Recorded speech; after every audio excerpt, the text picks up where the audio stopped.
28 তারিখে মুখস্থ হয়ে গেছে। স্যার এই জায়গাটা পরিষ্কারভাবে লেখা আছে, যেমন হাইকোর্টের অর্ডার এবং সুপ্রিম কোর্টের যে কন্টিনিউ করেছে যে অর্ডারটা, সেই অনুযায়ী টেন্ডারদের লিস্ট পুরো পাবলিশ করবে 7 দিনের মধ্যে, উইদিন 7 days। ওরা কিন্তু, আমি স্যার হাইলাইট করে দিচ্ছি পুরো কোশ্চেনটা, এখানে কোনো আমি পেপারগুলো নিয়ে এসেছি। আমি সব স্যার আমার পেপারে স্যার একটু দেখাবো একটা জিনিস।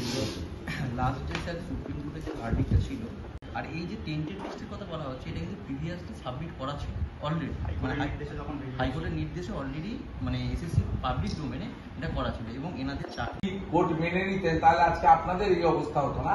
অভিজিৎ বাবুর 22 সালের অর্ডার মেনে নিত, আজকে 19,000-এর তো মানে টিচিং নন টিচিং এই দুরবস্থা হতো না। 1,600 6,500-তেই কমপ্লিট হয়ে যেত। এবং আপনাদের যে 4,000 টিচিং নন টিচিং আছে, এটাতেও আমাদের সবাই বলেছে যে এটাতে 2600 জেনুইন, 1400 সেক্ষেত্রেও সবাই বলেছে। তারা সবাইকে করতে চাইছে, তারা চাইছে আরো কিছু টাকা তুলতে, আরো কিছু নিজের আত্মীয় স্বজন যাওয়ার আগে 6 মাস আগে আরো কিছু লোক দেখতে।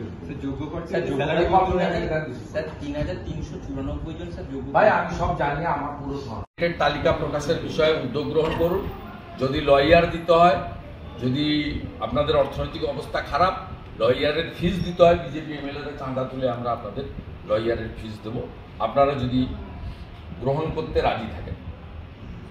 আমি প্রস্তাব দিলাম, আমি আপনাদের বললাম না, এটা নিয়ে অন্য অনেকে অনেক কিছু বলতে পারি। আমরা একটা বেতন পাই, আমি 1,51,000 পাই, আমাদের এমএলএরা 1,21,000 পাই।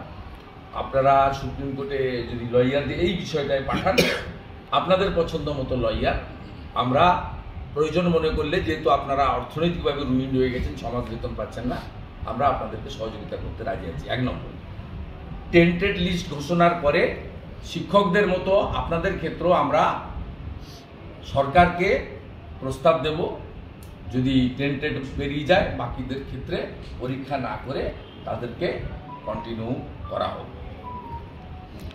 ঠিক আছে, ঠিক আছে, একদম কমিটমেন্ট থাকলো। আপনি আমার এখানে পিএস আর ইয়ে আছে, এদের সঙ্গে যোগাযোগ রাখবেন।